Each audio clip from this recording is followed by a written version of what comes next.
Hello,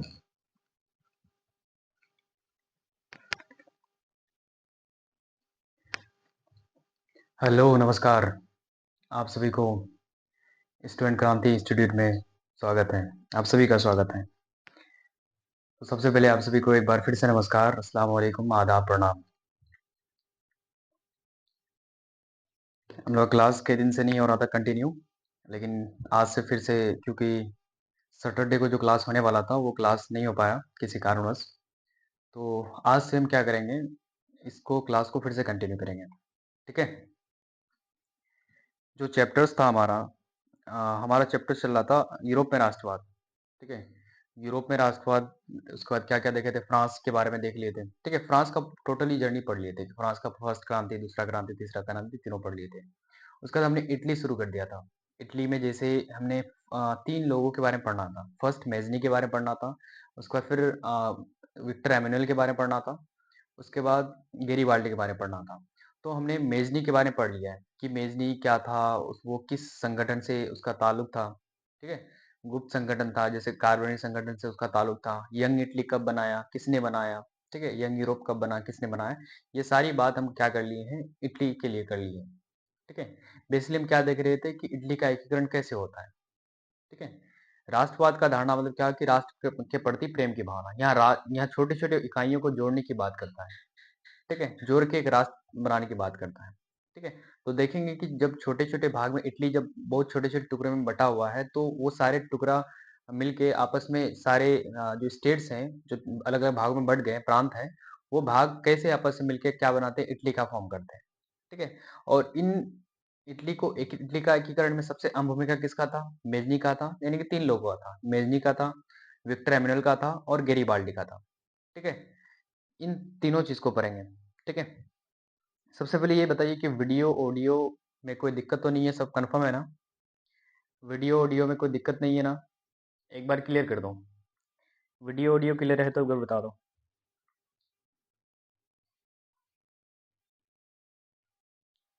ठीक है? चलो, आई होप कि क्लियर होगा। एक सेकंड। चलो देखो, हम क्या पढ़ रहे थे? इटली का एकीकरण पढ़ रहे थे। इटली का एकीकरण।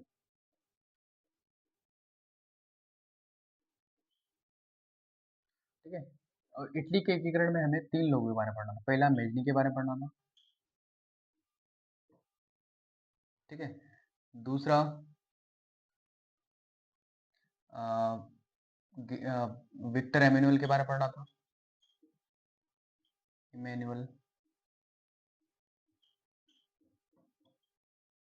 ठीक है? और तीसरा हमें पढ़ना है गैरीबाल्डी के बारे में पढ़ें।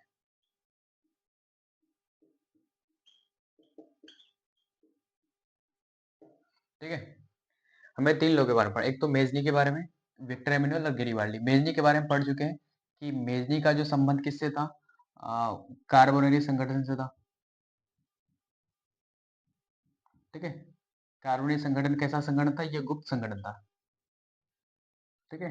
उसके बाद ये यंग इटली बनाया, इसको मैं अलग दूसरे मार्कर से, यंग, ये क्या बनाया, यंग इटली बनाया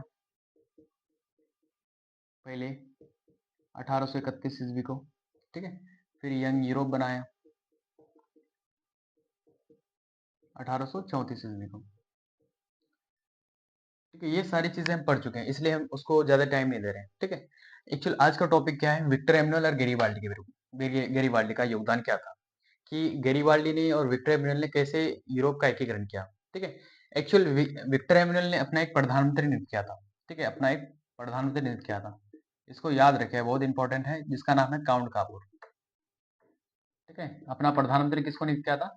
आपसे पूछ सकता है कि विक्टर एमेनुएल का प्रधानमंत्री कौन था। ठीक है। विक्टर एमेनुएल का प्रधानमंत्री कौन था, तो विक्टर एमेनुएल का प्रधानमंत्री कौन था? काउंट कापुर था। ठीक है, ये आपसे पूछ सकता है, इसको याद रखेगा। ठीक है। विक्टर एमेनुएल का प्रधानमंत्री कौन था? काउंट कापुर था।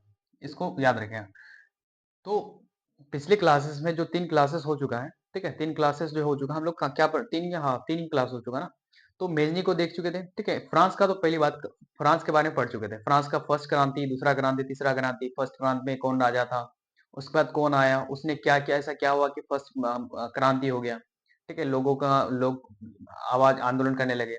उसका दूसरी क्रांति के समय वहां का राजा कौन था, उसका तीसरी क्रांति के समय वहां का राजा कौन था, ये सारी चीजें बता चुके हैं। और उस राजा ने क्या किया, कैसे कैसे क्या हुआ, सिचुएशन बना, ऐसा क्या क्रिएट हुआ कि लोग आंदोलन पे उतर गए, ठीक है। ये सारी चीजें हम बात कर चुके हैं। फ्रांस के कॉन्टेक्स्ट में क्या चला था, हमारा इटली के कॉन्टेक्स्ट में चल रहा था, ठीक है। तो इटली में हम मेजनी को पढ़ चुके थे, ठीक है। इटली इटली जो ये मेजनी है, मेजनी क्या करता है, एक कार्बोनिक संगठन है। वो संगठन का क्या होता है, सदस्य रहता है। और वो कार्बोनिक, एक पूछ सकता है कि कार्बोनिक संगठन एक कैसा संगठन है। ये एक गुप्त संगठन है, छुपा हुआ संगठन है। याद रखेगा, बहुत इंपॉर्टेंट है, पूछा भी गया है और पूछ भी सकता है, ठीक है। कि कार्बोनिक संगठन एक गुप्त संगठन था, ठीक है। चलो अब हम शुरू करते हैं, विक्टर एमेनुएल से शुरू करते हैं। सबसे पहले इसको मैं मिटा देता हूँ थोड़ा सा, ठीक है।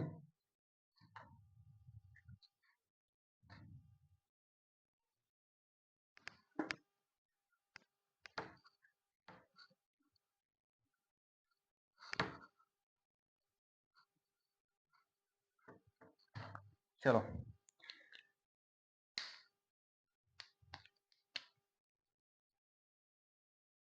विक्टर एमेनुअल, इमैनुअल,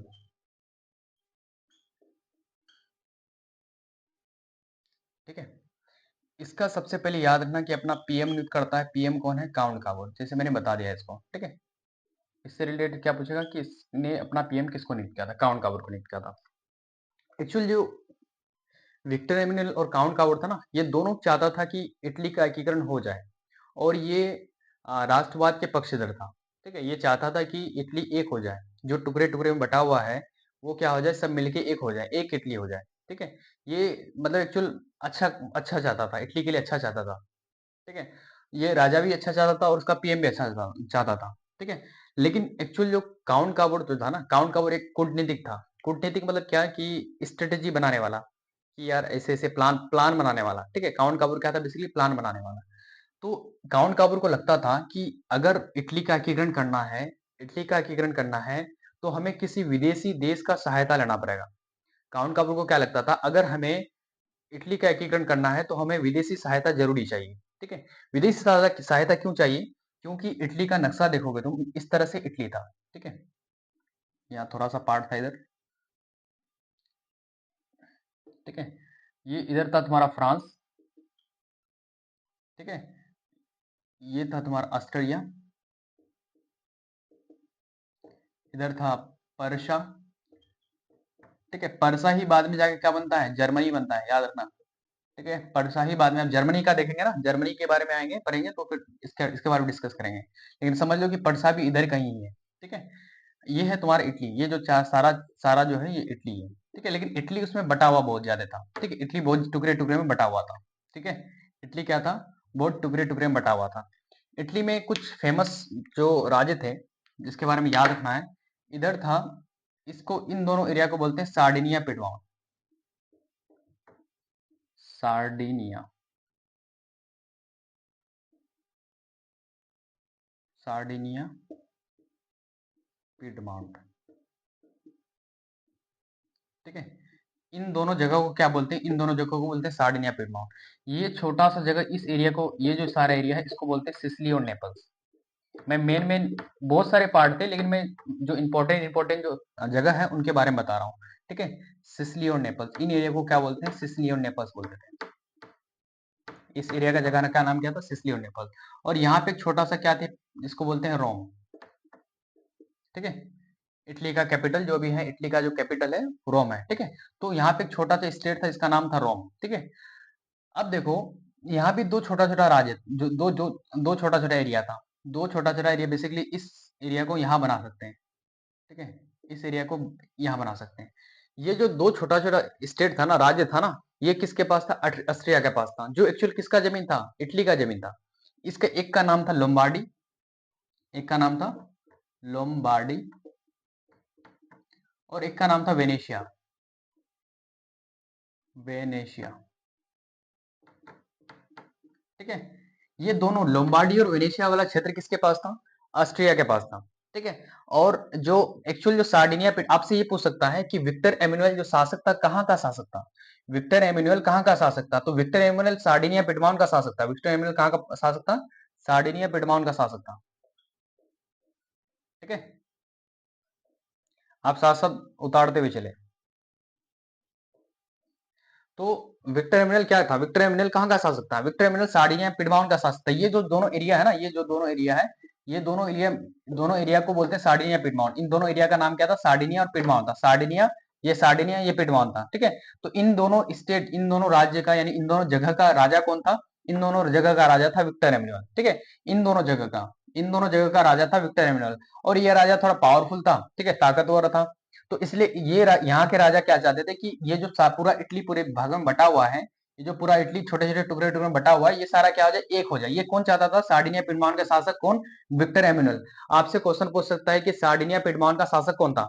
आपसे क्वेश्चन क्या पूछ सकता है कि सार्डिनिया पिडमॉन का शासक कौन था, तो सार्डिनिया पिडमॉन का शासक कौन था, विक्टर एमेनुअल था। कौन था, विक्टर एमेनुअल था। और विक्टर एमेनुअल ने अपना प्रधानमंत्री किसे नियुक्त किया था, विक्टर एमेनुअल ने अपना प्रधानमंत्री किसे नियुक्त किया था, काउंट काबूर को नियुक्त किया था। ठीक है, काउंट काबूर का एक्चुअल कूटनीतिक था। क्या था, एक्चुअल कूटनीतिक था। ये कूटनीतिक मतलब प्लान बनाने वाला। ठीक है, ये काउंट काबूर क्या था, कूटनीतिक था।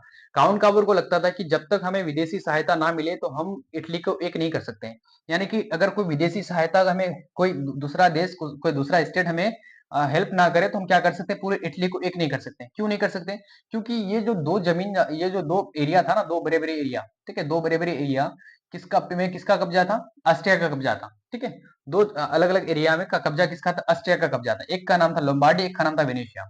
एक का नाम था लोम्बार्डी, एक का नाम था वेनेशिया। तो इन जगहों पे किसका कब्जा था, ऑस्ट्रिया का कब्जा था।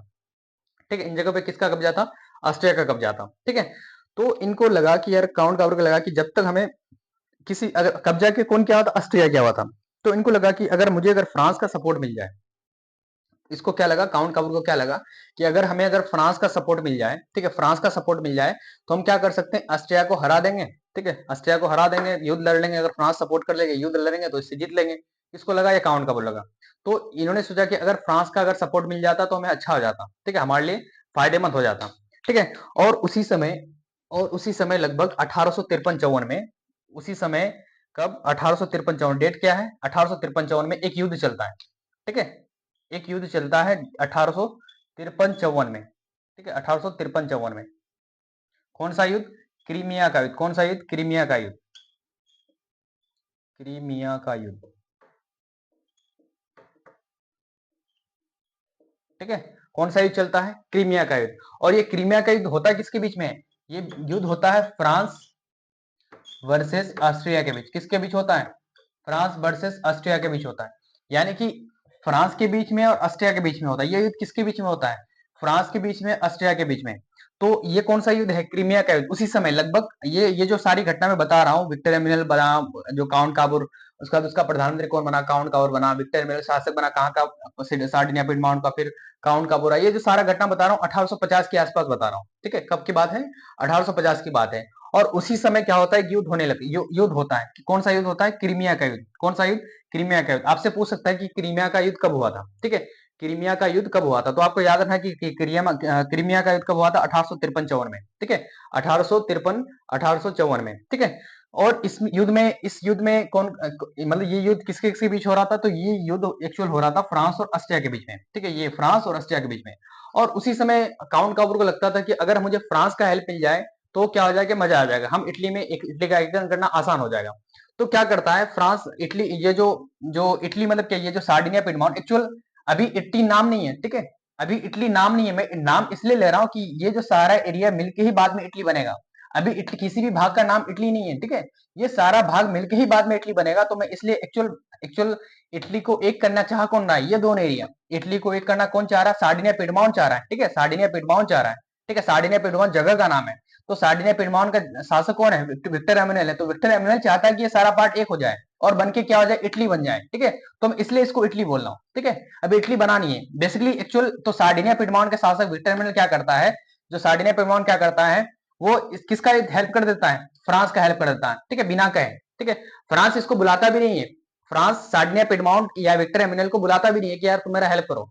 लेकिन फिर भी क्या करता है सार्डिनिया पिडमॉन्ट, क्योंकि काउंट काबूर जानता था कि अगर जब जब तक हम फ्रांस का सपोर्ट नहीं करेंगे तो फ्रांस हमारा सपोर्ट नहीं करेगा। भाई कोई किसी का सपोर्ट क्यों करेगा, हेल्प क्यों करेगा?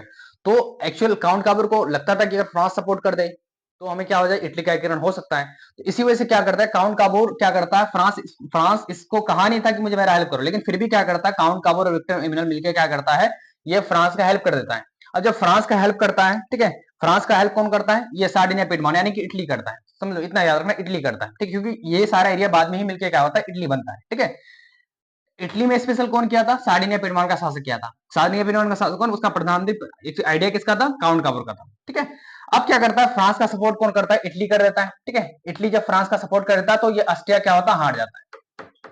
ऑस्ट्रिया क्या हो जाता है, हार जाता है, ठीक है। ऑस्ट्रिया क्या होता है, हार जाता है, ठीक है। बताओ यहां तक समझ में आया कि नहीं आया, ठीक है। यहां तक समझ में आया कि नहीं है, बताओ। सबसे पहले क्या हुआ, हम देख लेते हैं विक्टर एमिनल के बारे में, ठीक है। विक्टर एमिनल कहाँ का शासक था, सार्डिनिया पिडमॉन का शासक था। सार्डिनिया पिडमॉन क्या कहा है, एक जगह है, ठीक है, एक एरिया है, वो जगह मतलब इटली का ही एक जगह का नाम था सार्डिनिया पिडमॉन, ठीक है। इटली का एक जगह का नाम था सार्डिनिया पिडमॉन। एक्चुअली अभी इटली बना नहीं है, ठीक है, अभी इटली बना नहीं है। इटली क्या था उस समय, अभी जो इटली है वो उस समय छोटे छोटे टुकड़े में बटा हुआ था। अभी जो इटली देख रहे हो तो वो इटली क्या था, पहले बहुत छोटे छोटे टुकड़े में बटा हुआ था। वो सारा टुकड़ा मिलकर क्या बनता है, इटली बनता है, ठीक है। तो उन्हीं टुकड़ों में से एक टुकड़े का नाम था सार्डिनिया पिडमॉन, ठीक है। उन्हीं टुकड़ों में एक टुकड़े का नाम था सार्डिनिया पिडमॉन। सार्डिनिया पिडमॉन और उन्हीं टुकड़े का जो शासक था, सार्डिनिया पिडमॉन और शासक था कौन था, विक्टर एमिनुएल। और विक्टर एमिनुएल क्या करता, अपना प्रधानमंत्री नियुक्त करता है, कौन है वो प्रधानमंत्री, काउंट काबोर, ठीक है। व्यक्ति का नाम क्या है, काउंट काबोर नाम है। काउंट काबोर क्या था, प्लानर था, कूटनीतिक था, ठीक है, वो स्ट्रेटेजी बनाता था, ठीक है, कि कैसे क्या होगा, कैसे क्या करेंगे, यानी स्ट्रेटेजी बनाता था, कूटनीतिक था। यानी काउंट काबोर को लगता था, काउंट काबोर को लगता था कि अगर हमें इटली का एक करना है, इटली के सभी भागों को मिलाना है, तो हमें क्या करना पड़ेगा, किसी विदेशी देश का हमें सहायता जरूरी है, ठीक है। तो उसको क्या लगा कि अगर मुझे फ्रांस का सपोर्ट मिल जाता तो मजा आ जाता, ठीक है। क्यों, क्योंकि अगर फ्रांस का सपोर्ट लेंगे, फ्रांस का सपोर्ट से हम ऑस्ट्रिया को अगर अटैक करेंगे तो ऑस्ट्रिया जो जमीन कब्जा किया हुआ फ्रांस का, वो अपने तरफ ले लेंगे, ठीक है। ऑस्ट्रिया जो अपना जमीन कब्जा किया हुआ था वो क्या कर लेंगे, अपने तरफ कर लेंगे। ये स्ट्रेटजी किसका था, काउंट काबोर का था, ठीक है। यानी कि काउंट काबोर, अब ये समझ में आ गया कि विक्टर एमिनल कौन था। विक्टर एमिनल एक्चुअल इटली, अभी जो इटली है वो छोटे छोटे भाग में बटा हुआ था।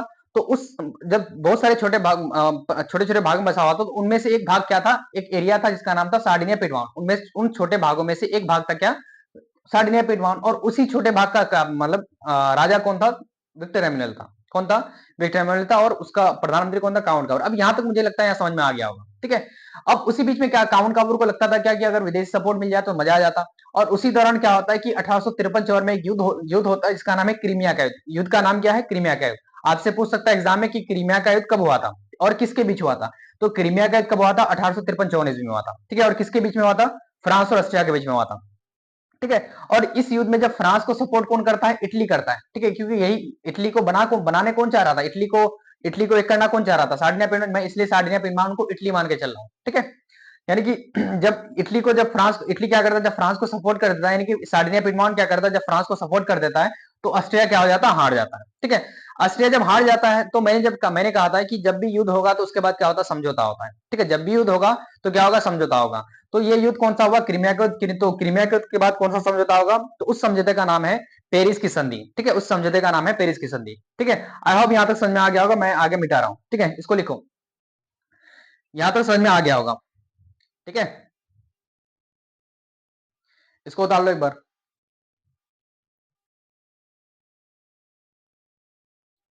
ठीक है, चलो मैं इसको मिटा रहा हूं।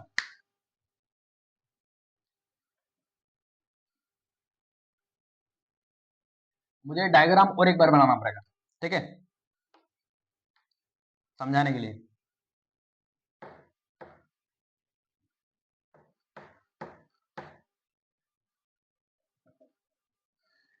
चलो, अब देखो क्रीमिया का युद्ध हो गया, ठीक है। क्रीमिया का युद्ध हो गया, तो क्रीमिया के युद्ध के बाद क्या होता है, मैंने कहा था कि क्रीमिया के युद्ध के बाद क्या होता है, हर युद्ध के बाद क्या होता है, समझौता होता है। तो 1856 को एक क्या होता है, इसी युद्ध के कारण एक समझौता होता का नाम है, जिसका नाम है पेरिस की संधि। इसका नाम है पेरिस की संधि, जिसका नाम है पेरिस की संधि।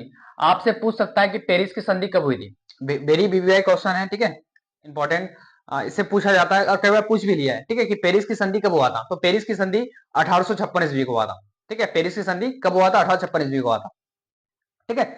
अब ये रटना नहीं कि पेरिस की संधि किसके किसके बीच हुआ था। अब जाहिर सी बात है, जिसके बीच में युद्ध होगा उसके बीच में संधि होगा।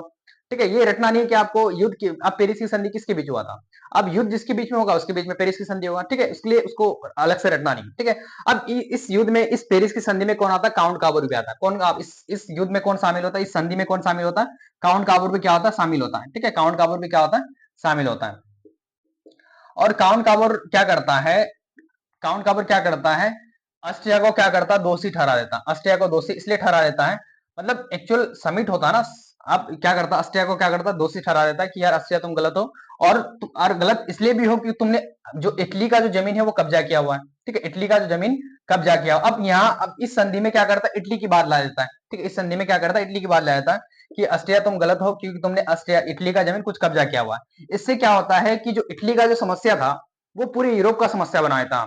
अब जैसे होता है ना कि कोई गलत करता है और कोई अच्छा करता है तो सब बोले अरे नहीं नहीं ये तो गलत हो गया, तो उसी तरह से पूरे यूरोप में हलचल मच जाता है कि नहीं यार इटली के साथ ये गलत हो रहा है, ठीक है। पूरे यूरोप में, मतलब पूरे यूरोप में पूरा ध्यान, पूरे यूरोप के लोगों का ध्यान किस में चल जाता है, इटली पे चल जाता है, ठीक है। इटली में इसलिए चल रहा है कि नहीं, अब लोग, सब लोग सोचने लगते हैं कि हाँ यार इटली के साथ तो गलत हो रहा है, ऑस्ट्रिया को ऐसा नहीं करना चाहिए था, या ऑस्ट्रिया ये गलत कर रहा है, ऑस्ट्रिया ऑस्ट्रिया इटली का जमीन कब्जा किए हुए। तो इससे क्या करता है, काउंट काबर क्या करता है, जो सारा एक्चुअली ये जो मसला इटली का था, कब्जा किया जमीन किसका, इटली का, लेकिन ये इटली अपना क्या कर, ये जो काउंट काबर क्या करता है, पूरी इटली के समस्या को पूरी यूरोप का समस्या बनाता है। हाँ यार ये इटली के साथ गलत हो रहा है, पूरे यूरोप के लोगों को लगता है कि नहीं इटली के साथ गलत हो रहा है, तो काउंट काबर ने क्या किया कि इटली के समस्या को पूरी यूरोप का समस्या बना दिया, ठीक है। पासन में आया। तो लेकिन सबसे पहले ये कहानी है, लेकिन बेसिकली आपको याद रखना क्या कि इस युद्ध के बाद क्या होता है, समझौता होता है जिसका नाम है 1856 ईस्वी को पेरिस की संधि, ठीक है।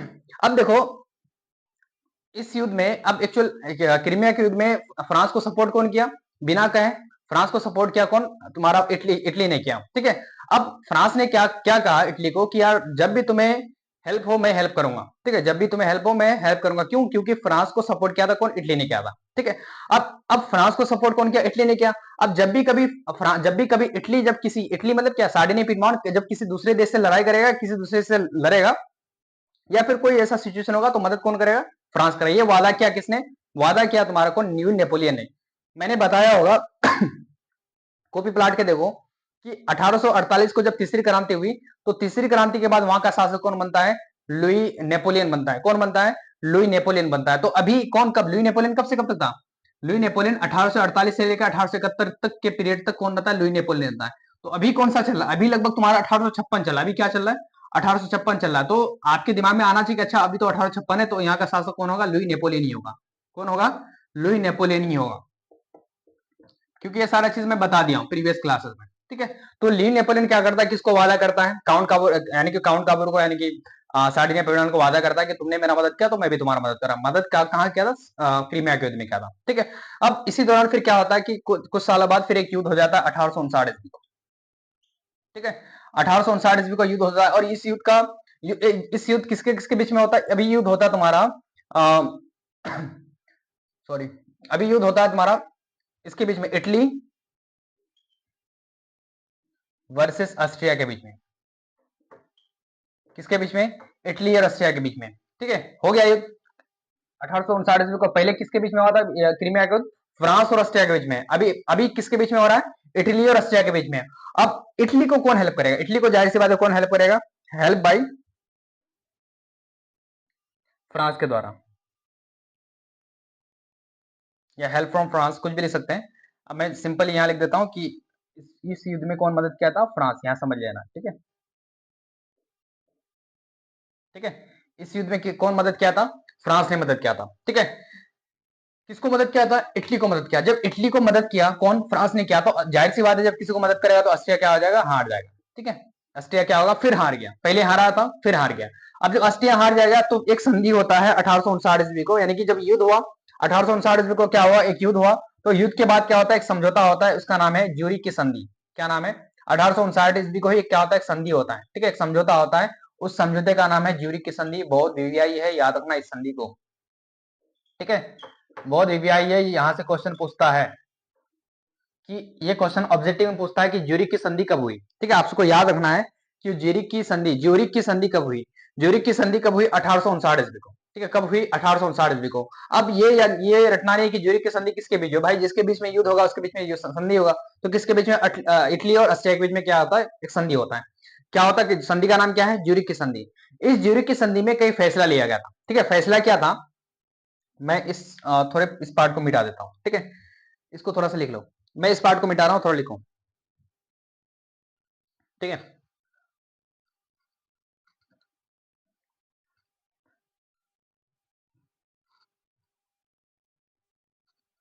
चलो इधर देखो, मैंने पहले डायग्राम बनाया था कि ये इटली रहा, ठीक है।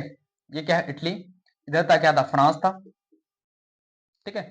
ये था ऑस्ट्रिया, ठीक है। ये क्या था, ऑस्ट्रिया। और इधर था पड़सा वगैरह, ठीक है। इसको पड़सा को भी ध्यान में रखना, बस याद रखना कि अच्छा इधर भी पड़सा है। ये क्या था, ऑस्ट्रिया। ये तुम्हारा इटली सार्डिनिया पीडमॉन्ट था, ठीक है। इधर सार्डिनिया पीडमॉन्ट, इधर नेपल सिसिली नेपल्स था। अब देखो, एक्चुअल इटली ऑस्ट्रेलिया ने क्या किया था, दो छोटे छोटे एरिया कब्जा किया हुआ था। किसका ये एरिया था, किसका ये एरिया था, तुम्हारा इटली का था। ये किसने कब्जा किया था, ऑस्ट्रिया ने कब्जा किया था। तो एक का नाम था लोम्बार्डी, एक का नाम क्या था, लोम्बार्डी। एक का नाम क्या था, लोम्बार्डी, ठीक। और एक का नाम था क्या था, वेनेशिया। एक का नाम क्या था, वेनेशिया, ठीक है। एक का नाम था क्या था, वेनेशिया। तो इस संधि में क्या होता है, इस संधि में क्या होता है कि जो लंबाडी वाला क्षेत्र था, जो लंबाडी वाला क्षेत्र था, वो किसके तरफ आ जाता है, वो इटली के तरफ आ जाता है। वो किसके तरफ आ जाता है, वो इटली के तरफ आ जाता है। यानी कि समझौते, इस संधि में क्या होता है, एक समझौता होता है। और इस समझौते में क्या तय होता है कि जो लंबाडी वाला क्षेत्र होगा वो किसके तरफ चल जाएगा, वो इटली की तरफ आ जाएगा। और जो वेनेशिया वाला जो क्षेत्र था, वो वेनेशिया वाला क्षेत्र ऑस्ट्रिया के पास चल जाएगा। यानी कि ये वाला क्षेत्र इधर आ जाएगा और ये इधर आ जाएगा। यानी कि दो भाग में से एक भाग इटली को मिल जाएगा, एक भाग किसको मिल जाएगा, वेनेशिया को मिल जाएगा। एक भाग इटली को मिल जाएगा, एक भाग वेनेशिया को मिल जाएगा, ठीक है। ये इस समझौते में क्या होता है, इस जो ज्यूरिख की संधि हुआ, तो ज्यूरिख की संधि में क्या होता है कि लोम्बार्डी, यानी कि दो एरिया कब्जा किया होता है ऑस्ट्रिया, तो उनमें से एक एरिया क्या होता है, लोम्बार्डी की तरफ आ जा, एक एरिया जिसका नाम है लोम्बार्डी, वो किसके तरफ आ जाता है, इटली की तरफ आ जाता है। और जो वेनेशिया है, वो एक वेनेशिया, एक क्षेत्र में क्या था, वेनेशिया नाम था। तो वेनेशिया जो किसकी तरफ चल जाता है, ऑस्ट्रिया की तरफ चल जाता है। यानी कि दो एरिया में से एक इटली के पास, एक किसके पास चल जाता है, ऑस्ट्रिया के पास चल जाता है। और ये चीज हुआ किस संधि के तहत, ये संधि क्या नाम था, ज्यूरिख की संधि। और ज्यूरिख की संधि हुआ कब, 1859 ईस्वी को। तो आपको ये याद रखना है कि ज्यूरिख की संधि कब हुआ। ये मैं कहानी बता रहा हूँ, ठीक है। आपसे ये चीज नहीं पूछेगा, लेकिन ये याद रखना कि ज्यूरिख की संधि में एक्चुअली ये सारी चीजें कहानी है, ठीक है। आपको याद रखना होगा कि वेनेशिया एक्चुअल बहुत ज्यादा, अगर टफ लेवल का क्वेश्चन बनाए, देखो नॉर्मल क्वेश्चन बनाए तो आपसे ये पूछ सकता है कि ज्यूरिख की संधि कब हुई, नॉर्मल क्वेश्चन पूछ सकता है। लेकिन बहुत ज्यादा हाई लेवल का, टॉप लेवल का क्वेश्चन बनाए तो ज्यादा से ज्यादा ये पूछ सकता है, ठीक है, कि ये वेनेशिया वाला क्षेत्र किसके तरफ चले गया, या लोम्बार्डी वाला क्षेत्र किसके तरफ। इससे आउट आपसे एग्जाम में नहीं पूछ सकता है, ठीक है। इससे आउट आपसे एग्जाम में टफ लेवल का इससे नहीं ज्यादा पूछ सकता है, ये एक्चुअली पूछता भी नहीं है, ठीक है। ये सारी चीजें पूछता भी नहीं है। लेकिन अगर टॉप लेवल का क्वेश्चन बनाए, हाई लेवल का क्वेश्चन बनाए, ठीक है, तो ये सारी चीजें पूछ सकता है, ठीक है। बट लेकिन आपको थोड़ा थोड़ा ध्यान में रखना है, आपको बिल्कुल ही फॉरगेट नहीं करना है, ठीक है। लेकिन आपको ये तो श्योरिटी से याद रखना है कि ज्यूरिख की संधि कब हुई, या फिर पेरिस की संधि कब हुई, ठीक है। उसके बाद आपको क्रीमिया का युद्ध कब हुआ। तो क्रीमिया का युद्ध होने से क्या हुआ, पेरिस की संधि हुआ। क्रीमिया का युद्ध होने से क्या हुआ, पेरिस की संधि हुआ, ठीक है। और जब 1859 को युद्ध हुआ, तो उसके वजह से कौन सा युद्ध, उसके वजह से कौन सा संधि हुआ, ज्यूरिख की संधि हुआ, ठीक है। 1859 को जो युद्ध हुआ, उसकी वजह से कौन सा हुआ, ज्यूरिख की संधि हुआ। ज्यूरिख की संधि में कौन कौन किसके बीच हुआ संधि, क्योंकि जो लड़ेगा उसी के बीच में संधि होगा। तो लड़ा कौन था, इटली और ऑस्ट्रिया था। तो संधि किसके बीच में होगा, इटली और ऑस्ट्रिया के बीच में होगा, ठीक है। दैट्स इट, इतना आपको याद रखना, ठीक है।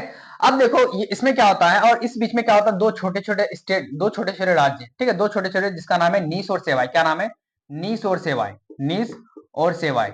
और ये जो दोनों एरिया है, नीस और जो सेवाई है, ठीक है, ये दोनों एरिया को किसको दे दिया जाता है, इस दोनों एरिया को फ्रांस को दे दिया जाता है, ठीक है। इटली क्या करता है, अपना दो छोटे छोटे स्टेट, इटली क्या करता है, इस समझौते के तहत क्या करता है, इटली क्या करता है, अपना दो छोटे छोटे स्टेट क्या करता है, फ्रांस को दे देता है। फ्रांस को इसलिए देता है कि भाई अगर मैं युद्ध लड़ता हूं कभी बाय द वे फ्यूचर में, तो तुम न्यूट्रल रहना, ठीक है। तुम किसी का साथ मत देना, ठीक है। हो सके तो मेरा साथ देना, या फिर अगर नहीं मन करे तो मत देना किसी का साथ, न्यूट्रल रहना, ठीक है। इसलिए क्या करता है, फ्रांस क्या करता है, ये एक्चुअल इटली क्या करता है, दो छोटे छोटे राज्य नीस और सेवा किसको देता है, फ्रांस को दे देता है, ठीक है। आपको इतना बात याद रखना है, ठीक है। चलो अब ज्यूरिख की संधि हो गया लगभग 1800, अब बचा क्या पता है, 1861 आते आते, 1861 आते आते, 1860-61 आते आते आते लगभग भाग क्या हो गया, एकीकरण हो गया। इटली का अधिकतर भाग क्या हो गया, एकीकरण हो गया, ठीक है। 1861 आते आते अधिकतर भाग क्या हो गया, इटली का एकीकरण, यानी अधिकतर भाग क्या हो गया, एक हो गया था। बस कुछ ही भाग था क्या कि एकीकरण नहीं हुआ था। पहला भाग क्या कौन सा था, यहाँ पे एक छोटा सा रोम था, यहाँ पे क्या था, छोटा सा रोम था, इस भाग का एकीकरण नहीं हुआ था। और ये वाला पार्ट इसको बोलते हैं सिसिली और नेपल, ठीक है, सिसिली और नेपल, ठीक है, सिसिली नेपल्स, ठीक है। और ये वाला जो वेनेशिया वाला क्षेत्र था, इनका एकीकरण नहीं हुआ था। जो वेनेशिया वाला क्षेत्र किसके पास था? ऑस्ट्रिया के पास था। तो ऑस्ट्रिया के पास जो जमीन था उसका एकीकरण नहीं हुआ था। और जो बीच में छोटा सा एक स्टेट था, इसका नाम है, जो छोटा सा जगह था, इसका नाम है रोम, इसका नहीं हुआ था। और सिसिली और नेपल्स एक जगह का नाम था, इधर वाला सबसे लास्ट वाला पोर्शन का, इसका नाम है सिसिली और नेपल्स, उसका क्या हुआ था? एकीकरण नहीं हुआ था। यानी कि 1861 तक आते आते लगभग सबका हो गया था, बस सिर्फ 3 एरिया का एकीकरण बाकी था। 3 एरिया का लगभग एकीकरण बाकी था। किसका एकीकरण बाकी था? वेनेशिया का बाकी था, रोम का बाकी था, और सिसिली और नेपल्स का बाकी था, ठीक है। यानी कि 1861 आते आते 3 एरिया का, मतलब अधिकतर सबका एकीकरण हो गया था, ठीक है। सिर्फ 3 एरिया का एकीकरण बाकी था, एक था वेनेशिया का बाकी था, रोम का बाकी था, और सिसिली और नेपल्स का बाकी था। आई होप यहां तक समझ में आ गया होगा। यानी कि विक्टर एमेनुएल पहले किस भाग का था? इस यानी कि इटली क्या था सब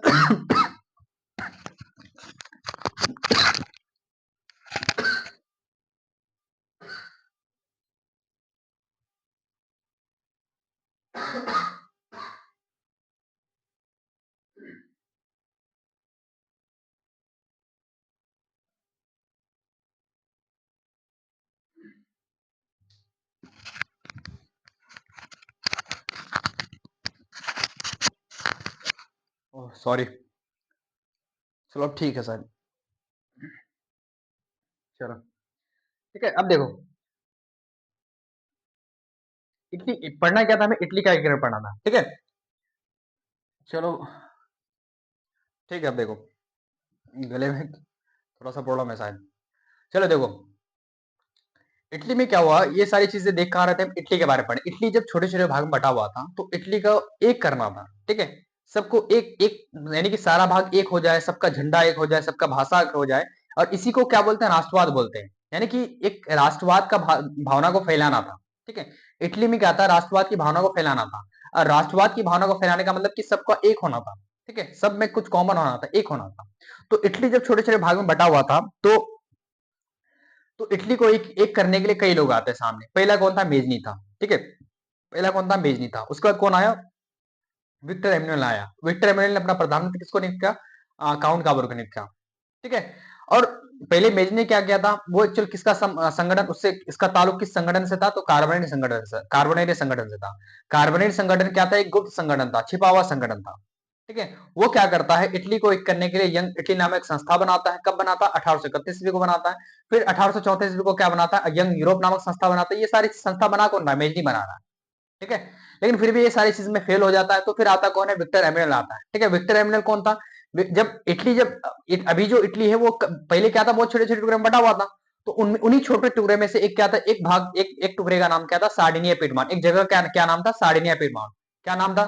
सार्डिनिया पिडमॉन। तो सार्डिनिया पिडमॉन का शासक था कौन? विक्टर एम्यूनल था। उस छोटे भाग का, उस सार्डिनिया पिडमॉन का शासक कौन था? सार्डिनिया पिडमॉन का शासक कौन था? विक्टर एम्यूनल था, ठीक है। विक्टर एम्यूनल क्या करता है? वो अपना प्रधानमंत्री नियुक्त करता है। किसको नियुक्त करता है? काउंट काबूर को नियुक्त करता है। काउंट काबूर और जो विक्टर एम्यूनल है, वो दोनों चाहता था कि इटली क्या हो जाए? एक हो जाए, ठीक है। राष्ट्रवाद के पक्षधर था। राष्ट्रवाद चाहता था कि राष्ट्रवाद यह, यानी कि इटली पूरा एक हो जाए, ठीक है। और काउंट काबूर क्या था? कूटनीतिक था। वो मतलब चीज प्लान बनाने वाला था, प्लानर था, ठीक है। उनको लगता था कि जब तक हमें इटली को एक, जब तक हमें किसी विदेशी देश का सहायता ना मिले, तब तक हम इटली का एकीकरण नहीं कर सकते। ये किसका मानना था? काउंट काबूर का मानना था, ठीक है। और जो एक्चुअल क्यों था? क्योंकि ऑस्ट्रिया ऑस्ट्रिया क्या किया था? इटली का दो भाग, यानी कि लगभग दो भाग क्या था, बड़े बड़े दो भाग क्या था? कब्जा किया हुआ था। किसका कब्जा किया था? ऑस्ट्रिया का, यानी कि ऑस्ट्रिया किसका जमीन कब्जा किया होता? इटली का जमीन कब्जा किया होता, ठीक है। तो इनको लगा कि जब, अगर मुझे, काउंट काबरू को लगा क्या कि अगर मुझे फ्रांस का सपोर्ट मिल जाए तो मेरे लिए आसानी हो जाए, एकीकरण करना आसान हो जाएगा। तो उसी समय इत्तेफाक से उसी समय क्या चल रहा था? युद्ध हो गया था, ठीक है। यानी युद्ध चल रहा था। कौन सा युद्ध चल रहा था? क्रीमिया का युद्ध चल रहा था, ठीक है। कौन सा युद्ध चल रहा था? क्रीमिया का युद्ध चल रहा था। आपसे क्वेश्चन क्या पूछता है? क्रीमिया का युद्ध कब हुआ? तो 1853 को क्रीमिया का युद्ध हुआ, ठीक है। तो उस युद्ध में एक्चुअल फ्रांस ने इटली का सपोर्ट मांगा नहीं था, यानी कि सार्डिनिया पिडमॉन का सपोर्ट मांगा नहीं था। मैं सार्डिनिया पिडमॉन और इटली को एक क्यों क्यों बोल रहा हूं? क्योंकि सार्डिनिया पिडमॉन चाह रहा था कि इटली हो जाए, इटली एक हो जाए। अभी इटली बना नहीं है, ठीक है। अभी इस समय इटली बना नहीं है। लेकिन सार्डिनिया पिडमॉन ही बाद में, मतलब एक्चुअल इटली बनाने का प्रयास करता, तो मैं सार्डिनिया पिडमॉन की जगह इटली बोल रहा हूँ, ठीक है। तो एक्चुअल क्या था कि फ्रांस ने क्या किया था? इटली को सपोर्ट मांगा नहीं था, यानी सार्डिनिया पिडमॉन का सपोर्ट मांगा नहीं था। लेकिन फिर भी क्या करता है? काउंट काबूर क्या करता है, बिना कहीं उससे सपोर्ट कर देता है। ठीक है, जब सपोर्ट कर देता है तो लुई 16 जो लुई नेपोलियन था बड़ा खुद खुश होता है, फ्रांस का जो शासक था खुश होता है कि नहीं यार तुमने मदद किया, और इसी से ऑस्ट्रिया हार जाता है। और इसके बाद क्या होता है, जब युद्ध हुआ क्रीमिया का तो संधि होता, संधि क्या, कौन सा संधि था, पेरिस की संधि, कब हुआ था, 1856 ईस्वी को। ठीक है, अब उसके बाद क्या होता है, अब इस युद्ध के बाद क्या होता है, जब समझौता होता है तो फ्रांस का शासक था वो क्या करता है, वादा करता है किसको, इटली को, कि यार तुमने मेरा मदद किया मैं भी तुम्हारा मदद करूंगा। जब 1859 को जब इटली और ऑस्ट्रिया के बीच में युद्ध होता है तो उस युद्ध में इटली का सपोर्ट कौन करता है, फ्रांस करता है। इस वजह से फिर ऑस्ट्रिया हार जाता है। फिर क्या होता है, एक संधि होता है, इसका नाम है ज्यूरिख की संधि। तो ज्यूरिख की संधि में कई स्टेप्स लिया गया, ठीक है, कई समझौता हुआ, ज्यूरिख की संधि में कई समझौता हुआ। समझौता ये हुआ कि जो ऑस्ट्रिया के पास जो इटली का दो छोटा छोटा दो बड़ा बड़ा राज्य था, दो बड़ा बड़ा जो जगह था, उनमें से एक क्या आ गया, उनमें से एक इटली के पास आ गया, एक यानी कि एक ऑस्ट्रिया के पास रह गया। ठीक है, किसके कौन सा इटली के पास है, तो लोम्बार्डी वाला क्षेत्र किसके पास आ गया, इटली के पास है। जो वेनेशिया वाला क्षेत्र था वो ऑस्ट्रिया के पास रह गया। ठीक है, और जो छोटा छोटा स्टेट था विनीस और सेवा वो किसको दे दिया गया, फ्रांस को दिया। क्यों, इटली ने क्या किया, खुद क्या किसको दे दिया, फ्रांस को दे दिया। क्यों, क्यों भाई, उसने कहा कि यार तुमने अगर युद्ध हो जाए तो तुम न्यूट्रल रहना, तुम किसी का साथ मत देना। ठीक है, अगर तुम मेरा साथ नहीं दे पाओ तो तुम किसी का साथ मत देना, न्यूट्रल रहना। ठीक है, तो ये सारा कई सारे स्टेप्स लिया गया किस, ज्यूरिख की संधि में। ठीक है, ये तो सारा कहानी है, लेकिन आपको याद रखना है ऑब्जेक्टिव पॉइंट ऑफ व्यू से कि ज्यूरिख की संधि कब हुआ था। ठीक है, आई होप यहां तक समझ में आ गया होगा। और 1861 आते आते सारा भाग का क्या हो गया था, एकीकरण हो गया था। 1861 आते आते सारा भाग का एकीकरण हो गया था। सिर्फ बचा क्या था, सिर्फ ये जो वेनेशिया वाला क्षेत्र किसके पास, ऑस्ट्रिया वाला, वो क्षेत्र बचा हुआ था, रोम वाला क्षेत्र बचा हुआ था, और सिसिली और नेपल्स ये लास्ट वाला एरिया बचा हुआ था, यानी 3 एरिया बचा हुआ था। 1861 आते आते लगभग सबका हो गया था और सिर्फ 3 एरिया बाकी था। ठीक है, अब ये 3 एरिया का एकीकरण कैसे होता है, अब हमें ये देखना है। ठीक है, कौन करता है, कैसे होता है, ये सारी चीजें देखना है। ठीक है, आई थिंक यहां तक हो गया होगा। ठीक है, समझ में आ गया होगा। ठीक है, चलो इसको फटक से नोट डाउन कर लो, मैं इसको इरेज कर रहा हूं। ठीक है,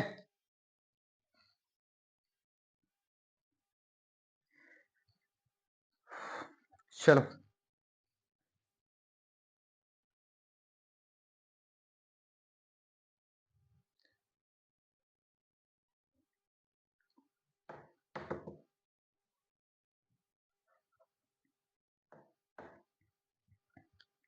आपको हिस्ट्री आपके नस नस में दौड़ने लगेगा, क्योंकि मैं आपको कोई चीज रटा नहीं रहा हूं। ठीक है, आपको अगर याद हो, मैं कहानी की तरह आपको बता रहा हूँ। ठीक है, हर चीज आपको मैं कहानी की तरह बता रहा हूँ। ठीक है, आपको बस अगर चीजें याद रखना है तो नामों को याद रखना है। ठीक है, डेट्स को थोड़ा सा याद रखना है कि, लेकिन एक्चुअल डेट्स में कहानी बता रहा हूँ। ठीक है, डेट्स के ऊपर भी मैं कहानी बता रहा हूँ। ठीक है, तो इस तरह से आपको याद, आई होप कि याद रह रहा होगा। ठीक है, क्योंकि मैं आपको चीजें रटा नहीं रहा हूँ। ठीक है, या फिर कोई चीजों को रटने नहीं बोल रहा हूँ। मैं आपको सिंपल कहानी बता रहा हूँ कि इसके बाद अच्छा पहले मेजनी आया था तो मेजनी नहीं कर पाया, फिर कौन आया, विक्टर एमनुअल आया, विक्टर एमनुअल पर प्रधानमंत्री नियुक्त किया था। ठीक है, तो प्रधान विक्टर एमनुअल ने ये सारा चीज काम किया था। ठीक है, इतना अपना ऐसे ऐसे प्लान बनाया था, फिर युद्ध हुआ, कौन सा संधि हुआ, ये सारी चीजें मैं क्या बना रहा हूँ, आपको कनेक्टिविटी बना रहा हूँ। ठीक है, कहानी की तरह बता रहा हूँ, आपको इसको कनेक्टिविटी बनाना है। ठीक है, आपको चीजों को सोचना है, उस तरह से सोचना है। ठीक है, माइंड में आपको सोचना है कि अच्छा इसके बाद ये आया था, इसके बाद ये आया था, इसने ये क्या था, तब आपको याद रहेगा। ठीक है, आपको ऐसे रटेंगे तो फिर भूल जाएंगे कुछ दिनों बाद, लेकिन आपको चीजें ऐसे याद रखना कि अच्छा, या फिर व्हाइट पेन में लिख के व्हाइट पेपर में लिखना है, फिर सोचना है कि अच्छा इसके बाद ये आया था, उसने ये काम किया था। ठीक है, अच्छा उसके बाद इसने ये युद्ध लड़ा था, या फिर इसके इसके बीच में युद्ध हुआ था, ये इसके बाद संधि हुआ था, कौन सा क्या होता है, ये सारी चीजें माइंड में सोचना है आपको। ठीक है, तब आपको लॉन्ग टर्म में याद रहेगा। ठीक है, एक्टिव रिकॉल करना है। अब देखो, ये सारी चीजें हो गया। अब देखो बात आता है, अब 3 एरिया का बाकी था। ठीक है, कौन कौन सा एरिया था, मैंने बता दिया, एक था वेनेशिया वाला क्षेत्र, एक था तुम्हारा रोम वाला, और एक था लास्ट वाला सिसिली और नेपल्स का। अब उसके बाद एंट्री होता है किसका, इसके बाद एंट्री होता है गेरीबाल्डी का। इसके बाद एंट्री किसका होता है, गेरीबाल्डी का। एक्चुअल 18 से बाद 1861 इकसठ 72 के बाद क्या होता है, काउंट काबूर का मृत्यु हो जाता है। क्या होता है, काउंट काबूर का क्या होता है, मृत्यु हो जाता है। ठीक है, अब एंट्री किसका होता है, गेरीबाल्डी का होता है। ठीक है, बताओ यहाँ तक, पहले ये बताओ कि यहाँ तक समझ में आया कि नहीं। ठीक है, उसका स्टार्ट करते हैं, यहाँ तक बताओ कि यहाँ तक समझ में आया कि नहीं। ठीक है, बताओ यहाँ तक समझ में आया कि नहीं। ठीक है, बताइए। ठीक है, ये बताओ,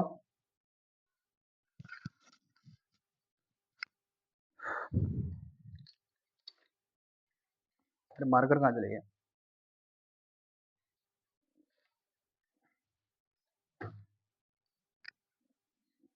अच्छा इधर रखो।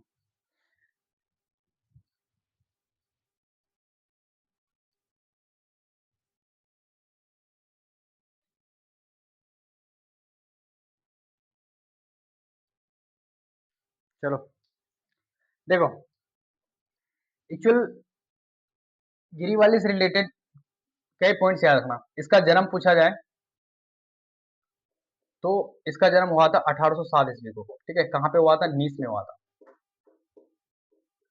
ठीक है, 1807 ईस्वी को नीस में हुआ था। ठीक है, इसने क्या किया था, एक लाल कुर्ती नामक संगठन बनाया था। ठीक है, एक सेना का संगठन बनाया था। सेना का संगठन बनाया था। इस सेना का संगठन का नाम क्या था? लाल कुर्ती था। ठीक है, सेना का संगठन का नाम क्या था? लाल कुर्ती था। तो इससे रिलेटेड एक दो पॉइंट्स याद रखना है। और इसने किस भाग का एकीकरण किया था?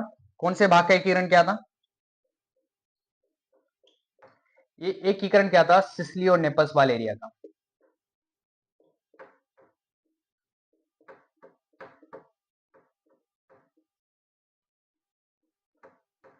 ठीक है, गिरिबाल्डी कौन से एरिया का एकीकरण करता है? तो आपको याद रखना सबसे पहले इसका गिरिबाल्डी से रिलेटेड कि गिरिबाल्डी का जन्म को हुआ था 1807 ईस्वी को। कहां पे हुआ? नीस में हुआ। ठीक है, ये क्या करता है एक्चुअल आपसे? अच्छा हाँ, एक चीज और पूछ सकता है कि ये पेशे से क्या था? ठीक है, पेशे पेशे मतलब ये काम क्या करता था?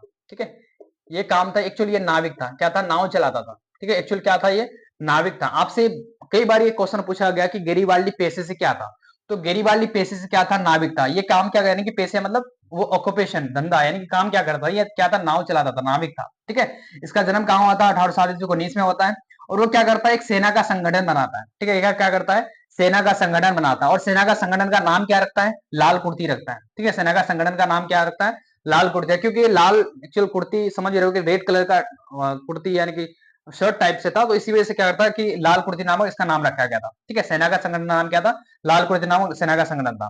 ठीक है, एक्चुअली एकीकरण किस भाग का एकीकरण करता है? ये जो इटली का जो लास्ट वाला पार्ट था ना, जो मैंने बताया कि ये जो लास्ट वाला पार्ट, इस लास्ट वाला पार्ट का एकीकरण कौन करता है? ये तुम्हारे गेरिबाल्डी करता है। ठीक है, लास्ट वाला पार्ट का एकीकरण कौन करता है? ये लास्ट वाला पार्ट का एकीकरण करता है गेरिबाल्डी। ठीक है, लास्ट वाला पार्ट का एकीकरण कौन करता है? गेरिबाल्डी करता है। ठीक है, तो आपसे पूछा जाएगा कि गेरिबाल्डी किस पार्ट का एकीकरण करता है? तो सिसिली और नेपल्स वाले पार्ट का एकीकरण करता है कौन? तो तुम्हारा करता है गेरिबाल्डी। अब देखो, तीन था, अब उनमें से दो रह गया। ठीक है, सिसिली और नेपल्स पहले तीन का क्या था? वेनेशिया था। ठीक है, जो किसके पास था? जो किसके पास था? जो ऑस्ट्रिया के पास था। ठीक है, ये किस समझौते के द्वारा जब ज्यूरिख की संधि हुआ था? कब? 1859 ईस्वी को। तो उसमें एक पार्ट किसके पास आ गया था? इटली के पास, जो लोम्बार्डी वाला पार्ट इटली के पास। और जो वेनेशिया था वो किसके तरफ चले गया था? तुम्हारा ऑस्ट्रिया की तरफ चले गया था। तो एक पार्ट वेनेशिया था, एक पार्ट रोम था, एक पार्ट सिसिली नेपल्स था। और उन्हीं में से जो सिसिली नेपल्स था तो सिसिली नेपल्स का एकीकरण कौन कर दिया? गेरिबाल्डी कर दिया। क्या करता है गेरिबाल्डी? गेरिबाल्डी क्या करता है? सिसिली नेपल्स को जीत करके क्या करता है? यहाँ पे जो राजा था उसको हरा देता है। ठीक है, अपना सेना बनाता है। ठीक है, सेना बनाता, तो सेना से क्या करता है? यहाँ पे जो राजा था उसको क्या करता है? हरा देता है। और ये जो एरिया था वो अपने कब्जे में ला लेता है। और इस जो एरिया था, इस एरिया को किसको हवाले कर देता है? विक्टर एमेनुएल को हवाले कर देता है। ठीक है, विक्टर एमेनुएल को क्या करता है? हवाले कर देता है। ठीक है, लेकिन विक्टर एमेनुएल कहता है क्या, तुम यहाँ का शासक बन जाओ। तो लेकिन एक्चुअली ये नकार देता है कि नहीं यार, मुझे शासक नहीं बनना। और आराम से क्या करता है? सब चीज त्याग देके क्या करता है? आराम से किसान की जिंदगी जीने स्टार्ट करता है। ठीक है, किसान का जिंदगी जीना स्टार्ट करता है कौन? गेरिबाल्डी। तो एक्चुअल आपको याद रखना है कि एक्चुअल इस जगह का एकीकरण किसने किया? सिसिली और नेपल्स का एकीकरण किसने किया? तो सिसिली और नेपल्स का एकीकरण किसने किया? गेरिबाल्डी ने किया। ठीक है, आई होप यहां तक गेरिबाल्डी का कहानी समझ में आ गया होगा। ठीक है, मेजनी के बारे में आ गया होगा, विक्टर एमेनुअल, अब गेरिबाल्डी। विक्टर एमेनुअल, उसके बाद क्या होता है? अब गेरिबाल्डी बस एक ही पार्ट का एकीकरण करता है, वो है सिसिली नेपल्स। ठीक है, ये भी बहुत इंपॉर्टेंट पार्ट था। ठीक है, एक पार्ट का एकीकरण करना वो भी इतना आसान नहीं, इसलिए इसका भी अहम भूमिका है। ठीक है, ये क्या करता है? जब एकीकरण करने के बाद इसको किसको देता है? इस एरिया का, ये एरिया एरिया किसको देता है? विक्टर एमेनुअल को देता है।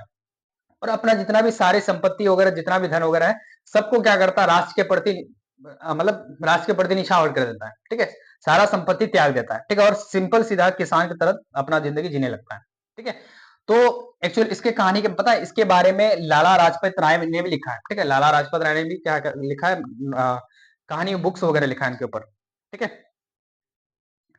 चलो ठीक है। और इसी में क्या होता है कि आई थिंक ये सारी चीजें समझ आ गया ना। अब मैंने एक चीज बताया था कि 1862 यानी कि उसी समय में 1861 में जब अधिकतर भावों का जब एकीकरण हो गया था, तो उनके अगले साल ही क्या होता है? 1862 ईस्वी को ठीक है, 1862 ईस्वी को क्या होता है, काउंट काबूर का क्या होता है, मृत्यु हो जाता है। ठीक है, काउंट काबूर का क्या होता है, मृत्यु हो जाता है। आपको याद रखना है ये चीज। ठीक है, काउंट काबूर की मृत्यु कब होता है, ठीक है, काउंट काबूर का मृत्यु होता है 1862 ईस्वी को। ठीक है, आपको याद नहीं, ये गरीबाल्डी है, मैं काउंट काबूर की बता रहा हूँ। ठीक, काउंट काबूर का मृत्यु कब होता है, 1862 ईस्वी को। ठीक है, चलो यहाँ तक मैं मिटा रहा हूँ। अब देखो, यानी कि अब तीन एरिया था, उनमें से तीन एरिया में से दो का हो गया। ठीक है, तीन एरिया में से दो एरिया का एकीकरण हो गया। ठीक है, तीन एरिया में से दो एरिया का एकीकरण हो गया। ठीक है, अब बचा क्या क्या, बचा रोम और बचा तुम्हारा वेनेशिया वाला क्षेत्र। ठीक है, चलो मैं इसको मिटा रहा हूं।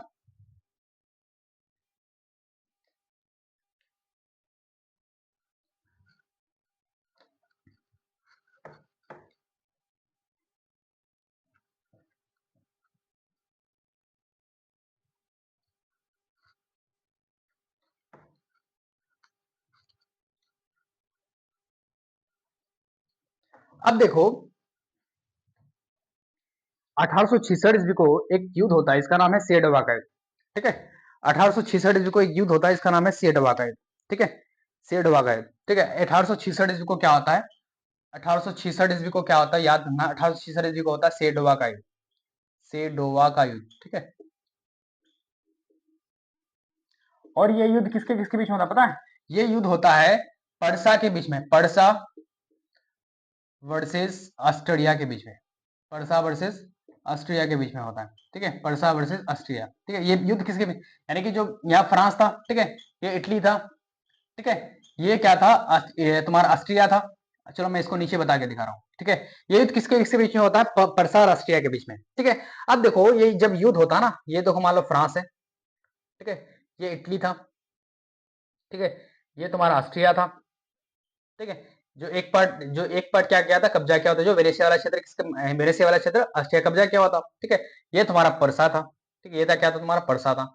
अब देखो, जब इस इन दोनों के बीच में क्या होता है, युद्ध हो रहा था, इन दोनों के बीच में जब युद्ध हो रहा था, ठीक है, जब परसा और किसके बीच में, जब परसा और किसके बीच में, देखो, जब परसा और इसके बीच में, परसा और ऑस्ट्रिया के बीच में युद्ध हो रहा था, तो इस मौके का फायदा कौन उठाया, इटली ने उठाया। अब देखो, ऑस्ट्रिया किसके युद्ध में बिजी है, परसा के साथ, इसके साथ युद्ध लड़ने में बिजी है, ऑस्ट्रिया और परसा इन दोनों के साथ, यानी कि एक दूसरे के साथ बिजी है। अब जो ये वाला एरिया था, वेनेशिया वाला क्षेत्र, इस वेनेशिया वाला क्षेत्र की, वेनेशिया, ये जो वेनेशिया वाला क्षेत्र है, ये किसके पास था, ये ऑस्ट्रिया के पास था, ऑस्ट्रिया के कब्जे में था। तो इस मौके का फायदा उठाता, और फायदा उठा के क्या करता, इटली क्या करता, ऑस्ट्रिया पे अटैक कर देता है, और अटैक करने से क्या होता है कि जो इटली वाला, जो वेनेशिया वाला क्षेत्र था, अपने में मिला लेता है। ठीक है, तो अपने में मिला, इस युद्ध के कारण क्या होता है, बस याद रखना। देखो, इस युद्ध को हम फिर इस युद्ध के बारे में चर्चा करेंगे, किसमें, परसा में चर्चा करेंगे। ठीक है, इस युद्ध का चर्चा फिर हम इस युद्ध के बारे में किसमें पढ़ेंगे, फिर जब जर्मनी के बारे में पढ़ेंगे, तो इस युद्ध के बारे में चर्चा करेंगे, क्योंकि परसा ही बाद में जाकर जर्मनी बनता है। ठीक है, तो मैं आपको ये बताने, इस युद्ध से मैं ये बताने की कोशिश कर रहा हूँ कि इस युद्ध का फायदा इटली ने कैसे उठाया। ठीक है, इस युद्ध का फायदा इटली ने कैसे उठाया, जब ऑस्ट्रिया जब इस युद्ध में बिजी था, सेडवा का युद्ध में बिजी था, और सेडवा का युद्ध किसके बीच में, परसा और ऑस्ट्रिया के बीच में था। परसा और ऑस्ट्रिया के बीच में था। ठीक है, जब परसा और ऑस्ट्रिया एक दूसरे में बिजी था, तो इटली क्या करता, इस मौके का फायदा उठाता और पीछे से क्या करता, अटैक कर देता है, और जो ये वेनेजुएला वाला क्षेत्र क्या करता, अपने में क्या कर लेता, मिला लेता है। ठीक है, अब पहले 2-3 था, फिर सिसिली नेपल्स का किसने किया, गरीबाली ने कर दिया। अब इस पार्ट का कौन किया, अब काउंट काबूर नहीं, काउंट काबूर तो 1862 को मर गया। ठीक है, अभी कौन है, विक्टर एमेनुअल है। ठीक है, सिर्फ विक्टर एमेनुअल कर रहा है। तो विक्टर एमेनुअल क्या करता है, सारे इस पार्ट को भी मिला लेता है। अब बचता कौन है, सिर्फ ये बचता रोम, एक जो एरिया था यहाँ पे रोम। तो 1860-61 को आते आते, ठीक है, 1870-71 तक, ठीक है, 1870 ईस्वी को, ठीक है, 1870 ईस्वी में क्या होता है, इस रोम को भी क्या कर लेता है, एक कर लेता है। ठीक है, 1870 ईस्वी को क्या कर लेता है, 1870 ईस्वी में एक्चुअल जो ये रोम था ना, इस रोम को सपोर्ट कौन कर रहा था, फ्रांस कर रहा था। इस रोम को सपोर्ट कौन कर रहा था, फ्रांस कर रहा था। ठीक है, तो एक्चुअल जब फ्रांस भी, जब एक युद्ध होता है, जब सेडान का युद्ध होता है, ठीक है, जब युद्ध होता है, क्या नाम है, सेडान का युद्ध होता है। तो इस सेडान का युद्ध में क्या होता है कि परसा जब सेडान के युद्ध में किसके बीच में, परसा और फ्रांस के बीच में होता है। ठीक है, जब ये फ्रांस इसके बीच में दोनों आपस में ही उलझ जाता है, इसके बीच, यानी कि फ्रांस और परसा एक दूसरे में उलझ जाता है, तो फ्रांस रोम पे इतना ध्यान नहीं दे पाता। जब ध्यान नहीं दे पाता, तो इसका मौका कौन उठाता है, इटली उठाता है। तो 1870-71 तक आते आते सारा भाग का एकीकरण हो जाता है। ठीक है, 1871 तक आते आते सारा भाग का, इटली के सारे भाग का एकीकरण हो जाता है। ठीक है, 1871 तक आते आते इटली के सारे भाग का एकीकरण हो जाता है। ठीक है, 1871 तक आते आते इटली के सारे भाग का एकीकरण हो जाता है। ठीक है, 1871 आते आते इटली के सारे भाग का एकीकरण हो जाता है। ठीक है, तो ये रहा तुम्हारा कहानी। ठीक है, ये रहा तुम्हारा कहानी। पहले मेजनी आया। ठीक है, मेजनी के बाद तुम्हारा कौन आया? विक्टर एमेनुएल आया। विक्टर एमेनुएल के बाद गेरिबाल्डी। विक्टर एमेनुएल का प्रधानमंत्री कौन था? काउंट कापोर था। ठीक है, जब काउंट कापोर 1862 में मर गया, काउंट कापोर जब 1861 तक तो अधिकतर भाग का एकीकरण हो गया था। ठीक है, बचा कौन था? सिर्फ वेनेशिया बचा था, रोम बचा था और सिसिली नेपल्स बचा था। ठीक है, और 1862 ईस्वी को किसका ध्यान हो जाता है? काउंट कापोर का ध्यान हो जाता है। उसका एंट्री किसका होता है? काम गेरिबाल्डी का होता है। तो गेरिबाल्डी क्या करता है? सिसिली नेपल्स वाला पार्ट एकीकरण कर लेता है। बसता कौन है? बसता सिर्फ वेनेशिया वाला क्षेत्र है, और बसता है और कौन? रोम बसता है। तो वेनेशिया वाला क्षेत्र जब वेनेशिया किसके कब्जे में था? ऑस्ट्रिया के कब्जे में था। जब ऑस्ट्रिया पर्सा के साथ जब युद्ध लड़ने में बिजी हो जाता है, तो इसका फायदा कौन उठाता है? इटली वाला उठाता है। तो इटली क्या करता है? पीछे से युद्ध करके जो पार्ट था उस पार्ट को ऑस्ट्रिया को अटैक करता है और अपने जो पार्ट था वेनेशिया था अपने में मिला लेता है। ठीक है, इससे क्या होगा कि वेनेशिया वाला क्षेत्र इसमें मिल गया। अब बचा सिर्फ कौन? रोम। एक्चुअल रोम में क्या थे? पोप लोग रहते थे। ठीक है, पादरी पोप वगैरह रहते थे। ठीक है, और इनको सपोर्ट कौन करता था? रोम को सपोर्ट कौन करता था? फ्रांस करता था। ठीक है, फ्रांस नहीं चाहता था कि रोम का एकीकरण हो। ठीक है, फ्रांस एक्चुअल फ्रांस तो कर रहा था कि हाँ भाई तुम एकीकरण हो जाओ, लेकिन रोम को नहीं होने देना चाहता था। ठीक है, तो रोम को कौन सपोर्ट कर रहा था? फ्रांस सपोर्ट कर रहा था। ठीक है, लेकिन जब फ्रांस ही आपस में युद्ध लड़ने में बिजी हो जाता है, जब फ्रांस पर्सा के साथ फिर युद्ध लड़ने में बिजी हो जाता है, ठीक है, तो अब जब अपने में अगर युद्ध लड़ना स्टार्ट हो जाता है, दूसरे को क्या सपोर्ट करेगा? ठीक है, तो फ्रांस का सपोर्ट कम होने लगता है किसमें? रोम में। ठीक है, तो इस मौके का ये फायदा उठाता है कौन? इटली उठाता है। और ये फ्रांस जब एक्चुअल फ्रांस युद्ध में जुटा कब था? ठीक है, इंगेज कब हुआ था? 1870 के टाइम में। ठीक है, ये मैं फिर जब ये दोनों युद्ध के बारे में बता रहा हूं ना, फ्रांस और ऑस्ट्रिया के बारे में जो युद्ध बता रहा हूं पर्सा के साथ, तो इस युद्ध को मैं दोबारा चर्चा करूंगा कि कब? जब मैं जर्मनी पर आऊंगा। ठीक है, मैं जब जर्मनी पर आऊंगा तो फिर मैं इन सारी युद्ध के बारे में बताऊंगा। ठीक है, तो जब फ्रांस जब युद्ध में बिजी हो गया तो रोम वाले को भी एकीकरण कर लिया। यानी कि 1871 तक आते आते क्या होता है? 1871 जब एक संधि होता है, फ्रैंकफर्ट की संधि वगैरह, तो उस मैं सारी से फिर दोबारा रिकॉल करूंगा, क्योंकि इटली और जर्मनी, इटली भी साथ साथ, ऐसा नहीं कि इटली हो गया फिर जर्मनी होगा एकीकरण, नहीं। इटली और जर्मनी का एकीकरण साथ साथ चलता है। एक तरफ अपना इटली अपना लड़ाई लड़ रहा है, एक तरफ जर्मनी अपना लड़ाई लड़ रहा है। ठीक है, फिर दोनों जाते जाते क्या होता है? इटली और जर्मनी साथ साथ 1871 ईस्वी में जाके दोनों साथ साथ क्या होता है? एकीकरण हो जाता है। इटली का भी एकीकरण 1871 में आते होता है, और जर्मनी का भी एकीकरण क्या होता है? 1871 तक आते आते इटली और जर्मनी दोनों का एकीकरण क्या होता है? हो जाता है। ठीक है, अभी मैं इटली का अभी कहानी बताया हूं। ठीक है, अभी मैं क्या बताया हूं? इटली का कहानी बताया हूं, फिर मैं क्या बताऊंगा? जर्मनी का कहानी बताऊंगा। ठीक है, उसके बाद फिर दोनों को मिला देंगे। ठीक है, अच्छा जर्मनी में ये, इटली में ये हो रहा था तो जर्मनी में उसमें ये हो रहा था। ठीक है, इटली में ये हो रहा था तो जर्मनी में, फिर धीरे धीरे आके क्या होता है? इटली और एकीकरण एक समय में क्या होता है? एकीकरण हो जाता है। ठीक है, अब यहां तक आपको कहानी समझ में आ गया होगा। ठीक है, अब यहां तक आपको कहानी समझ में आ गया होगा। ठीक है, अब एक्चुअल जो बचा है वो सिर्फ कौन सा पार्ट बचा है? एक्चुअल बचा है जो, वो सिर्फ बचा है जर्मनी वाला। ठीक है, वो सिर्फ बचा है जर्मनी वाला। ठीक है, अब देखो, ये आई थिंक फोर्थ लेक्चर है या थर्ड लेक्चर होगा। ठीक है, फोर्थ या थर्ड लेक्चर है। अब एक लेक्चर और आएगा जो थोड़ा सा जर्मनी जर्मनी वाला पार्ट पढ़ेंगे, और जो थोड़ा सा बच गया है हंगरी ऑस्ट्रिया, तो उनमें से लगभग 1 घंटा बचेगा। ठीक है, मैं आपको इस चैप्टर को मैं 2-3 घंटे में खत्म कर सकता हूँ, 2 घंटे में खत्म कर सकता हूँ, 1 घंटे में भी खत्म कर सकता हूँ, लेकिन ठीक है, लेकिन मैं आपका कंसेप्ट बिल्डअप कर रहा हूँ। ठीक है, आपको मैं फाउंडेशन बेच है इसलिए मैं आपको टाइम दे रहा हूँ। ठीक है, उसके बाद फिर आपको ऐसा नहीं कि फिर अभी आपको लगेगा कि सिलेबस तो कंप्लीट ही नहीं हो रहा है। ठीक है, आप टेंशन ना ले उसका। तो अब जैसे अब एक चैप्टर में इतना टाइम देकर पढ़ा रहा हूँ, तो ऐसे में कंसेप्ट बिल्डअप करा रहा हूँ आपका। ठीक है, फिर उसके बाद फिर क्लास रेगुलरली, फिर हो सकता है कि हफ्ते में अभी 2 दिन क्लास चला तो आपका 3 दिन हो जाए, 4 दिन हो जाए। ठीक है, ऐसे फिर क्लास हो जाएगा आपका। ठीक है, हफ्ते में 3-4 दिन क्लास करने लेंगे तो आपका सिलेबस फिर दायरे में आ जाएगा। ठीक है, तो सैटरडे को क्लास नहीं हुई थी, इसलिए आज मंडे को क्लास हो रहा है। ठीक है, आज इसलिए क्या हो रहा है? मंडे को क्लास हो रहा है। अब नेक्स्ट क्लास एक्स्ट्रा क्लास होगा आपका, याद रखना। एक्स्ट्रा क्लास आपका ले रहे हैं वेंसडे। कब लिया जाए बताओ? एक्स्ट्रा क्लास कब लिया जाए? एक्स्ट्रा क्लास आपका रहेगा थर्सडे को। ठीक है, एक्स्ट्रा क्लास आपका थर्सडे को एक्स्ट्रा क्लास रहेगा। ठीक है, ठीक है, बृहस्पतिवार को आपका एक्स्ट्रा क्लास रहेगा इसी टाइम पे 7:30 बजे रहेगा। ठीक है, बृहस्पतिवार को एक्स्ट्रा क्लास रहेगा, आपको याद रखना है। ठीक है, आई होप यहाँ तक समझ में आ गया होगा। ठीक है, और यहाँ तक अगर समझ में आ गया होगा तो जाते जाते एक कमेंट में बता दीजिएगा थोड़ा सा, क्योंकि थोड़ा सा मुझे पता चले कि हाँ यार समझ में आएगी नहीं। ठीक है, चलो, बाकी अपने जो भी आपके क्लासमेट हैं उनको जरूर बताइएगा इसके बारे में कि यहाँ पे सोशल साइंस की पढ़ाई की तैयारी कराया जाता है। ठीक है, इंटर के लिए, या फिर इंटर का भी तो क्लास अभी बैच स्टार्ट नहीं हुआ है। ठीक है, अभी मैट्रिक के लिए चल रहा है। ठीक है, तो अपने दोस्त को जरूर बताइएगा इसके बारे में। ठीक है, चलो ठीक है, फिर मिलते हैं नई क्लासेस में। ठीक है, अब देखो डाउट, इसके बाद जब चैप्टर खत्म हो जाएगा तो उसके बाद आप लोग का फिर डाउट क्लासेस लिया जाएगा। ठीक है, उसका टेस्ट वगैरह होगा। ठीक है, टेस्ट पेपर दिया जाएगा आपको। ठीक है, और जिसको नोट्स चाहिए तो नोट्स भी ले सकते हैं, ऐसा कोई बात नहीं। ठीक है, मुझे लगता है कि आप नोट्स खुद बना रहे होंगे तो ज्यादा बेहतर रहेगा। ठीक है, खुद से लिख रहे होंगे, खुद से, क्योंकि याद रहेगा आपको नोट्स। ठीक है, खुद का नोट्स ज्यादा फायदेमंद रहता है। ठीक है, आई होप यहाँ तक समझ में आ गया होगा सारी चीजें। ठीक है, चलो ठीक है, फिर मिलते हैं नेक्स्ट क्लास, यानी नेक्स्ट क्लास कब है हमारा? बृहस्पतिवार को। ठीक है, थर्सडे को फिर। ठीक है, चलो धन्यवाद, शुक्रिया।